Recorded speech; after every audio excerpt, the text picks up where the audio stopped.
सुप्रभात। कैसे हैं आप लोग? कहानी सुनेंगे? सुनना है, देखना नहीं है। आज मैं आपको जो कहानी सुना रही हूँ वो कथा सरित सागर का चौथा खंड। कथा सरित सागर में कुल मिलाकर 18 खंड हैं, जिनमें से अभी हम चौथे खंड पर पहुंचे हैं। चौथे खंड की पहली कहानी का नाम है देवदत्त की कहानी। वही मैं आज आपको सुनाऊंगी। चलिए शुरू करते हैं कहानी सुनना। मैं सुनाती हूँ, आप लोग सुनिएगा। अब राजा उदयन का अधिकतर समय सुख भोग में बीतने लगा। राज्य की देखभाल की चिंता योगेंद्रायण और रुक्मवान करते थे। वह तो बसंतक के साथ तथा पद्मावती वासुदत्ता के सामने बिठाकर बीड़ा बजाया करता था तथा आमोद प्रमोद और मधुपान में मस्त रहता था। वह शिकार खेलने भी जाया करता था। इस तरह शिकार और संगीत, आमोद और प्रमोद ही उदयन की दिनचर्या बन गए। तभी अचानक एक दिन नारद मुनि आए और राजा उदयन से स्नेह पूर्वक कहने लगे, तुम्हारे पूर्वजों में पांडु नाम के एक राजा थे। तुम्हारी तरह ही उनकी भी 2 पत्नियां थी। एक का नाम कुंती, दूसरी का नाम माद्री था। पांडु ने सारी पृथ्वी पर विजय प्राप्त की थी। उनको भी शिकार खेलने का बहुत शौक था। एक दिन वे शिकार खेलने के लिए जंगल में गए और पत्नी के साथ क्रीड़ा करते हुए एक हिरण को उन्होंने तीर से मार दिया। वह हिरण वास्तव में हिरण नहीं था, वह कमंद नाम का एक मुनि थे। इसीलिए तीर लगते ही अपने वास्तविक रूप में आकर मुनि ने पांडु राजा को श्राप दिया, जिस तरह तुमने पत्नी के साथ क्रीड़ा करते समय मुझे मारा है, उसी तरह तुम भी अपनी पत्नी के साथ क्रीड़ा करते समय मरोगे। इस श्राप के डर से पांडु ने अपनी पत्नियों के साथ क्रीड़ा करना छोड़ दिया और तपोवन में रहने लगे। लेकिन एक दिन उनसे नहीं रहा गया और वे माद्री के पास गए।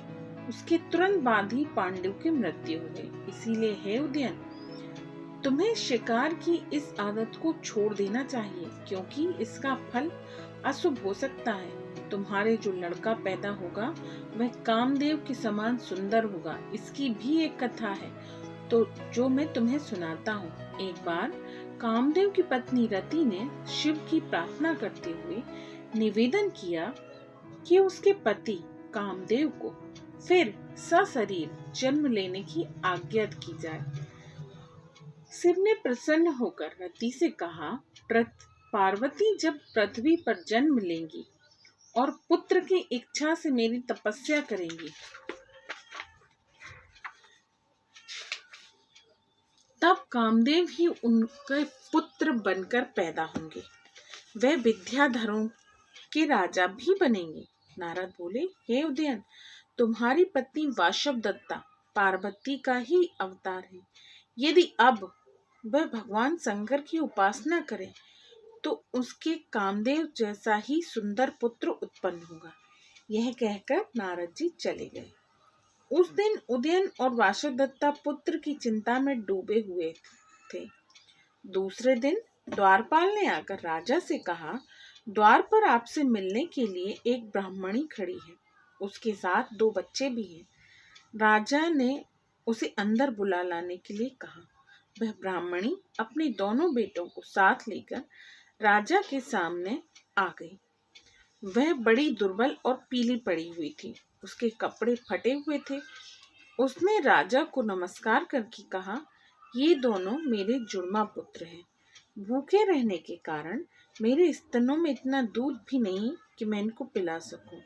इसीलिए हे राजा, आप कृपा करके मेरे बालकों की और मेरी रक्षा करें। मैं आपका आश्रय चाहती हूँ। उदयन ने दोनों बच्चों के साथ ब्राह्मणी को वासुदत्ता के पास रहने के लिए भेज दिया। वासुदत्ता ने उनको बड़े स्नेह से अपने पास रखा। सोचने लगी, भगवान की कैसी लीला है। इस दुखिया ब्राह्मणी के 2 पुत्र हैं और मेरे एक भी नहीं। ऐसा सोचती हुई वासुदत्ता नहाने चली गई। दासी से कहकर ब्राह्मणी को भी नहाने खाने का प्रबंध करा दिया गया। जब नहा धोकर ये एक साथ बैठी तो ब्राह्मणी ने परीक्षा लेने के लिए उनसे कहानी कहने को कहा। तब ब्राह्मणी ने एक कथा सुनाई, वह सुनिए। ब्राह्मणी ने जो कथा सुनाई वह आप सुनते हैं। प्राचीन काल में जयदत्त नाम का एक साधारण राजा था। उसके देवदत्त नाम का एक पुत्र था।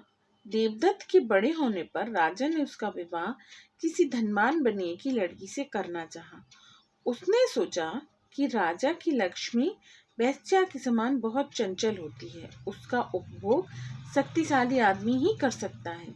बनिए की लक्ष्मी कुलवधू की तरह स्थिर होती है। इसीलिए राजा ने पाटलिपुत्र में रहने वाले वसुदत्त नामक बनिए से कहा कि वह अपनी कन्या का विवाह राजकुमार से कर दे। वसुदत्त ने राजा की बात मान ली और अपनी लड़की का विवाह राजकुमार देवदत्त के साथ कर दिया। उसने दहेज में बहुत सा धन दिया। एक बार वसुदत्त अपनी कन्या को विदा कराकर घर ले गया। तब देवदत्त ने कि तब देवदत्त के चाचाओं ने उसके पिता को मारकर राज्य पर अपना अधिकार कर लिया और देवदत्त को बाहर निकाल दिया। देवदत्त अपनी माता को साथ लेकर किसी दूसरे देश को चला गया। उसकी माँ ने सलाह दी कि पूरब देश में रहने वाले चक्रवर्ती राजा हमारा स्वामी है, उससे मिलकर अपना राज्य वापस लेने का प्रयत्न करें। यह सुनकर देवदत्त ने कहा, बिना अच्छे कपड़े पहने और साज सामान के उस राजा के सामने जाने में मुझे संकोच होता है। माँ बोली, तुम ससुराल जाकर इसका प्रबंध करो। यह सुनकर वह ससुराल की ओर चल दिया। जब वह अपने ससुर के घर पहुंचा तब शाम हो गई थी, इसीलिए वह संकोच के कारण बाहर ही यज्ञशाला में ठहर गया। रात में उसने देखा कि एक स्त्री उसके ससुर के घर से रस्सी के सहारे नीचे उतर रही है। जब वह समीप से गुजरी तो देवदत्त ने पहचान लिया कि वह तो उसकी पत्नी है। वह यज्ञशाला के अंदर गई। अंधेरे में छिपकर देवदत्त भी उसके पीछे पीछे गया। वहां देवदत्त ने देखा कि उसकी पत्नी किसी दूसरे पुरुष के साथ है। पहले तो उसे बहुत क्रोध आया, लेकिन बुरे दिनों का ध्यान करके वह चुप रह गया। जब उसकी पत्नी लौटने लगी तब उसने एक कान का कर्णफूल वहीं गिर गया। देवदत्त उस कर्णफूल को लेकर कानिकुब्ज नामक प्रदेश पहुंचा और वहां 1,00,000 असरपियों में उसे गिरवी रखकर अपना ठाट बाट बनाया। फिर उस चक्रवर्ती राजा के पास पहुंचा। उसकी सहायता से देवदत्त को फिर अपना राज्य वापस मिल गया। तब देवदत्त ने उस कर्णफूल को रुपये वापस देकर छुड़ा लिया और ससुर के घर भेज दिया। जब ससुर ने वह कर्णफूल अपनी कन्या को दिया तब उसे ध्यान आया कि यह तो यज्ञशाला में गिर गया था। वहां एक पथिक ठहरा था, अवश्य ही वह मेरा पति था। यह जानकर उसके पति ने उसे गुप्त प्रेम की बात जान ली। यह दुख से आघात से मर गई। तब वह चक्रवर्ती राजा ने जिसे देवदत्त की सहायता की थी, अपनी कन्या का विवाह देवदत्त के साथ कर दिया। देवदत्त आनंद से रहने लगा। यह कहानी सुनाकर ब्राह्मणी ने कहा, इस कहानी से मैंने शिक्षा ग्रहण की थी। इस कारण ही मैं अपने कष्टों के दिनों में भी अपने चरित्र की रक्षा कर सकी और मुझे आपके दर्शनों का सौभाग्य मिला। तब वासवदत्ता उससे प्रसन्न हुई और बोली, तुम अपने जीवन की कहानी सुनाओ।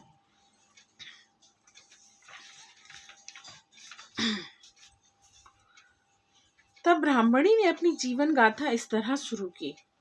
मालव देश में अग्निदत्त नाम का एक ब्राह्मण था। उसकी 2 बेटे थे। एक का नाम शंकरदत्त, दूसरे का नाम शांतिकर था। शंकरदत्त का विवाह यज्ञदत्त की पुत्री से हुआ। मैं ही यज्ञदत्त की पुत्री हूँ। मेरे पति का भाई शांतिकर कहीं दूर देश चला गया था। जब मैं गर्भवती थी तब मेरे पति की मृत्यु हो गई। उसके बाद डाकुओं ने मेरे गांव को लूटकर बर्बाद कर दिया। फिर 1 महीने तक मैंने वे दिन इधर उधर बड़े कष्टों से काटे। वहां राजा उदयन का नाम सुनकर उनकी शरण पाने के लिए यहाँ चली आई। मेरे ये 2 बेटे भी यहीं पैदा हुए हैं। मैं राजा के पास गई और राजा ने कृपा करके मुझे शरण दी। अब मैं आपकी शरण में हूँ। मैंने बचपन से ही अग्निहोत्र किया है, इस कारण मेरी आंखें पीली पड़ गई हैं। इसी से मेरा नाम भी पिपीलिका है। शांतिकर का पता नहीं है कि वह कहाँ चला गया। बासवदत्ता ने कहा, शांतिकर नाम का हमारा एक पुरोहित है, शायद वह तुम्हारा देवर ही हो। और उसने शांतिकर को बुलवाया। बातचीत के बाद पता चला कि वह उसी ब्राह्मणी का देवर है। फिर तो बासवदत्ता ने उस ब्राह्मणी को शांतिकर के साथ रहने के लिए भेज दिया। उसने दोनों लड़कों का नाम भी रख दिया, एक का नाम शांति सोम, दूसरे का नाम वैश्वानर। अब जो आगे मैं आपको कथा सुनाऊंगी, कथा सरित सागर की, उसका नाम है जिमूत वाहन और गरुड़ की कथा, जो मैं आपको नेक्स्ट वीडियो में सुनाऊंगी।